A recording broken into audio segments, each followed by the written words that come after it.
Hey, thanks for joining us. I'm Jason, this is Pastor Dave, and I got questions and he's got answers.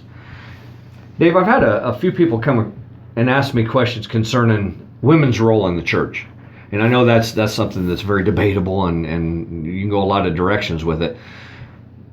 But my question is how did God use women in the church, in his growing of the church, in the scripture? I know there's a lot of stories about powerful ladies, but is there one in particular that you're kind of fond of? And as far as limitations, or as far as not necessarily limitations, but where are some areas that God's used women before? And right.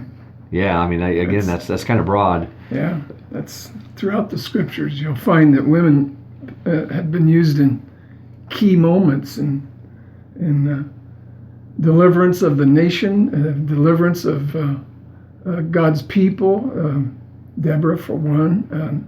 Then you'll find even in the New Testament, like in chapter 16 of Romans, Paul speaks of elders, and he speaks of a woman by the name of Phoebe that is an elder there in the church of that day.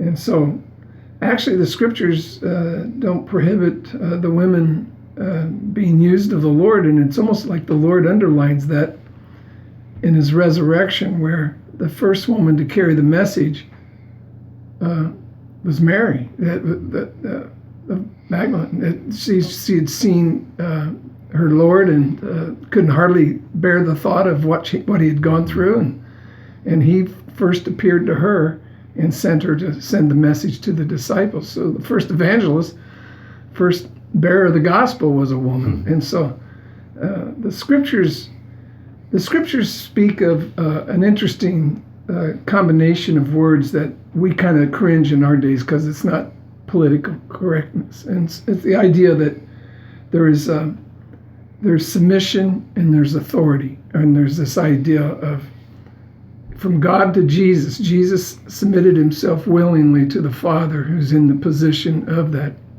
of course, the authority, and of course in that place of dominance, and not in one less than another, but just in choice. They chose to take that position. You'll see in Scripture where man is to be submitted unto Jesus Christ. And so you follow this throughout the universe, and it's true, this idea of submission and authority, and the idea that God sets up order.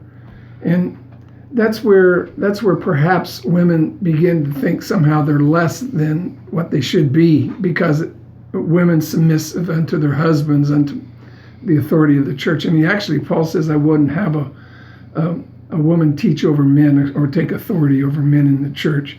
And the idea is that of destroying that identity of Christ, that position that he's given, that order that he's established, actually from God himself all the way down to man, and all of us have authority or submission, and that's part of our roles.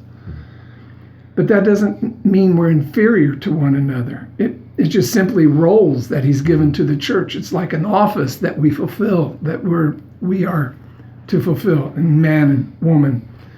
But I find women are pretty much used all the way through the scriptures in almost every part of the church.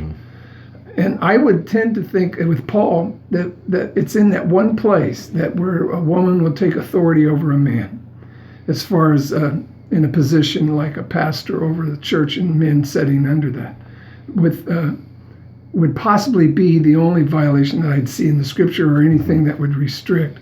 But other than that, women are used mightily throughout the scriptures. I don't know if I'm answering your question. You are.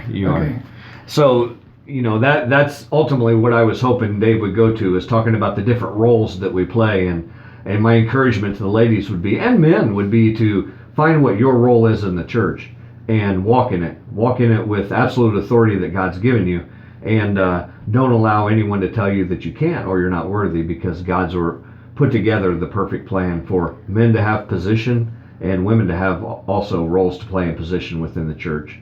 So dig into the scripture and find out what the word has to say about the roles of men and women within the church. Hey, thanks for joining us.